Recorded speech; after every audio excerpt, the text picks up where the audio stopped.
ભાજપ આગેવાને પોતાની કારમાં જોડવાથી ઉભેળ ગામ સુધી બુલેટ ગાડીને ટક્કર મારી 7 કિલોમીટર ઘસડતો વિડીયો વાયરલ થતાં ચકચાર મચી જવા પામી છે। પલસાણા તાલુકામાં અનેક વિચિત્ર અકસ્માત સર્જાતા હોય છે, જેમાં થોડા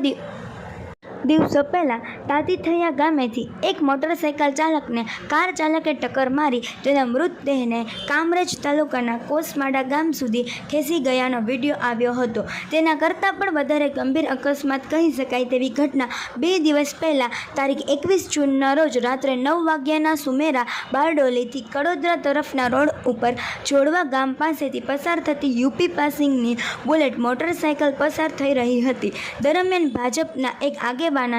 બીજરા કાર નંબર GJ05JQ9028ના ચાલકે બુલેટ મોટરસાઇકલને ટક્કર મારી પોતાની કારને પૂર ઝડપી હંકારી નાસી છૂટ્યો હતો, પરંતુ આ ભાજપના નેતાની કારમાં બુલેટ મોટરસાઇકલ આગળના ભાગે ફસાઈ જતા બુલેટ મોટરસાઇકલ રોડ ઉપર ઘસડાતા તેમાંથી આગના તણખા ઉડતી હાલતમાં ચાલતી કારના ચાલકની નિર્દયા જોઈ એક જાગૃત નાગરિકે કાર ચાલકને સજા મળે તેવા હેતુ સાથે વિડીયો ઉતારી સોશિયલ મીડિયામાં વાયરલ કરતા લોકો ભાજપના નેતાઓએ કરેલા કૃત્યો ઉપર ફિટકાર વરસાવી હતી અને લોકો કહેવા લાગ્યા કે જિલ્લા પોલીસ તંત્ર પણ ઉભેળ ગામ ઉભેલી કાર ભાજપના નેતા હોવાથી કોઈ કાર્યવાહી નહીં કરતા સમગ્ર પંથકમાં ચર્ચાનો વિષય બન્યો હતો।